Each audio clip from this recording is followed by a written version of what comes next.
wouldn't mind breaking a few hearts to lift the trophy for once.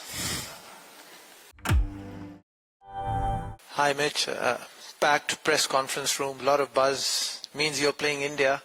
What's your thoughts? Yeah, first thing, I'm pretty excited. Yeah, I mean we played obviously India a little bit before the tournament started, and it was a good series for us, obviously building up for the World Cup. So yeah, I guess there's no secrets to what is going to be out there tomorrow. But yeah, no, first thing, boys are buzzing, obviously World Cup final, and guys are excited and ready to go. Yeah, Mitch here. How both the teams reach the final, does it matter? Because after all, this is a last game and the day of the final, how you perform matters? Yeah, I think, yeah, to get through each stage, whether it's the group stage, Super 8 into the semis, so I think, yeah, I mean, we've had different roads to get to where we are today, but at the end of the day, it's a one-off game shootout against a very good team. We know that, and yeah, I mean, boys are excited. Yeah, I think momentum's obviously a massive part. We're taking a lot of confidence from our last game, and I think India will do the same. Yeah, Mitch, just want to know what do you make of the wicket? Because last time around the finale held here, there was a lot of chatter around that wicket. What's your understanding, and how much you're talking and in your conversations? Jasprit Bumrah is the part of your conversations. How much is that guy? Yeah, I mean, I haven't had a look at the wicket yet. It's still under cover, but one can only assume it's going to be pretty flat and high scoring. So I think, yeah, and in terms of Bumrah, I think he should be in everyone's conversation the way he's been going. Yeah, I think England, yeah, looked pretty hard to hit, and he was obviously the game changer for India the other night. But we knew that was going to be the case. He's obviously a world-class bowler, but not just him. I think the way everyone's been rolling in the Indian team, whether it was with bat or ball, everyone's stepped up at different times, and that's as a team, that's where you want to be. Yeah, Mitchell, when you look at New Zealand's 4-1 loss, unfortunately, that you had prior to the bilateral series, what are the takeaways that you've taken from that bilateral series? And does it apply even in an ICC final, or are the dynamics totally different when it comes to the planning, the execution bit? I think in terms of the planning and the execution, it was a great series. We were challenged at times, well, a lot of times throughout that series. But again, you kind of build on, what works, what doesn't work, and you kind of take that, information going forward. We obviously played on 5 pretty good surfaces throughout India. I guess, again, not sure what this is going to play like, but again, I assume it's going to be pretty good. And yeah, it's all learnings, and I think guys will take, it's obviously good conversations from that series into this game already.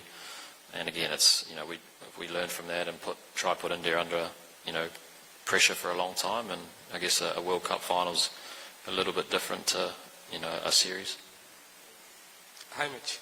A slightly longer and slightly philosophical question. So this will be New Zealand's 5th final appearance at an ICC white ball event in the last 11 years. On one hand, that is a testament to how impeccably consistent the team has been over the last decade, but then none of those previous 4 appearances culminated in a silverware. And when it doesn't, the narrative that we have fed is that New Zealand are a bunch of good guys who don't win trophies, but they win hearts. Clearly, you must be fed up of that. Do you want to be tomorrow the bunch of bad guys who break 1 billion hearts as opposed to winning it? Or are you of the opinion that the journey outweighs trophies? I wouldn't mind winning a trophy. But yeah, I think that's, you look at this group and the groups that have been in the past, we are pretty consistent in these tournaments because we try not get, overruled by the situation or opponents. We just go out there and do our thing, and as a unit, it's been no different this time. And again, it's going to be obviously a challenge where everyone knows we're probably not the favourites. But we don't mind. We know we can, if we do our little things well and put in a strong team performance, put us in a pretty good position to hopefully lift the trophy. But yeah, I wouldn't mind breaking a few hearts to lift the trophy for once. Mitch, we talk so much about how important the power play is in T20s. You've got Finn and Tim on one side, you've got Matt in particular on the other side. Where do you see that balance lying when you compare it with India? Yeah, I think obviously with the India kind of go hard, obviously at the top, but all the way through. And I think the only way to slow any team down is wickets at the top, and then try, squeeze a few overs in the middle. I think it's very hard if guys get away, to slow them down without taking wickets. So I think, whatever the plan looks like, but I think, if you're not taking wickets, what's the best method or way to not get hit for a boundary, or, even if you do, it's how do you close overs out versus, turning those ones into 15, 20. And at the end of the day, if it's going to be flat, it might be, like the other night, trying to restrict India to 220 instead of 250, it might give you a good chance. So again, it's all dependent on the surface, what that looks like out there tomorrow. It's still undercover, so I don't know what it looks like. But I think, and then on the flip side with the bat, it's the opposite. It's how do you put the guys under pressure for 6 overs. Not lose the wickets along the way. It's easy to say don't lose wickets, but also get runs, because it's a pretty tough balance. But I think we know how deep India bat, that they're going to put us under pressure for the first over to the 7th over to the 12th over, all the way through. So I think what that looks like for us is trying to be very clear in what that looks like, and try, I guess, if you can't get wickets, get hit for one. Hi, Mitch. Hi, Will. It's an extension to the previous one, where you mentioned you won't mind breaking hearts tomorrow. But I want to know, is there some sort of change in the mindset in the dressing room to claim the maiden title? You guys have come quite close a few times in the past. But what about the mindset? What about some statical changes in the dressing room? I think the mindset's the same. It's easy to say it's just another game, but everyone knows it's probably not. But I think the way you go about it has to be the same, whether it's your preparation, what that looks like on the day, leading up to the game. And I think, there's always comes down to a couple of moments, especially in T20 cricket, where if you can, squeeze the opposition or take, the advantage through there. I think we saw it the other night. I don't know, it always comes down to fielding at some stage, but if you can be very consistent in the way you approach the game, with, bearing a couple of moments where you could potentially be a little bit more ruthless, or what that looks like. But I think, I don't think you have to reinvent the wheel. It's just, you're making a final, you're coming up against another team who's also playing some pretty good cricket, so it's never that easy. Hi, Mitch. Both teams produced pretty terrifying batting performances to win their semi-finals. What were your thoughts as India was scoring 250 odd against England? Do you feel fear at all? Is fear a thing? And if so, do you think they're more scared of you than you are of them? I guess you'll have to ask them, but I think, when it's going to be high scoring, I think, gone are the days of trying to roll a team on a flat one for 160. So it might be, especially Wankhede, we know it's a great ground for cricket. It's very high scoring, and it was the other night. So I think it's, how do we turn that 250 into a 220 potentially even? England were thinking, 230, they could have chased it, and they got 240. So I think, I know they obviously got a lot of runs with the bat, but they also, England came very close with a well-executed chase, and I think, it was pretty neck and neck until I think that bomber over.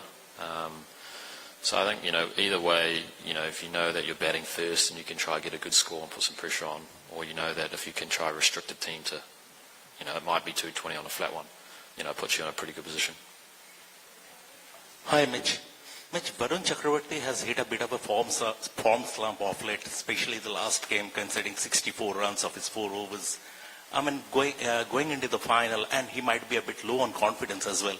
So going into the final, is that a psychological advantage for you? No, I don't think so. I mean, we've all seen how good he is. And I think the challenge is of any bowler is when it is flat. What does it look like? When it's spinning and when it's seaming, it's obviously a challenge for every batter. But when it is flat, what does that look like? And I think, everyone goes for 60 on their day. So I think it's, again, for Varun, I think he's got to know that he's still a very good bowler, and, it's, only one game away from, changing the tide. And it's same with any bowler or any batter. If, they're out of form, they're only one game away from being back in form. So, I obviously try to tell our group that throughout that India series, it's obviously a challenge, but it was a good learnings. It was, it doesn't get any harder than that. So I think you can bank on experience from there, going into a game like that tomorrow. If you're in a similar situation, what does it look like? Can you do things slightly different? It might, be the winning and losing of a game. Yeah, I mean, it's pretty it's a hard one to avoid or not see because it is, everywhere, and it's obviously a pretty tough situation. I think obviously people at the World Cup have been affected as well, guys not being able to go home, and I think for us it's trying to just think about what it looks like tomorrow for the game, and then it's obviously a challenge to put that out of your mind, but I guess for us it's thinking on what does tomorrow look like for us against a very, very good Indian team. Hi, Mitch. Congratulations on an amazing campaign so far. I'm just curious to know how a team and how you are as the captain viewing playing a side that comes into a final on the back of that kind of a game. A momentum is huge in T20 cricket, and when you see a team like India and the kind of game they had, a semi-final they had with the moments, how do you prepare to face that sort of a team mentally? Yeah, I mean, you want to kind of be consistent in your approach. Obviously a lot of different things can happen throughout any game of cricket, but I think the way you approach it has to be the same. We'll approach it the same as we did for the semi-final against South Africa, as we did for game 1 against Afghanistan. You put in the work that leading into the game, and you get your process and your video and what that looks like, and then you go out there and just try and execute the best you can. I think India would be very, have a lot of momentum or a lot of, confidence going into this game, I think, especially with the bat. They know with the ball they could have been, a little bit better, conceding 240 in a very high-scoring game. So I think, we know that both teams will be going into the game with confidence in where their games are at, and I think it's, whoever kind of can do it for a long time tomorrow, we'll put in a pretty good position. Hey, Mitch. Cool.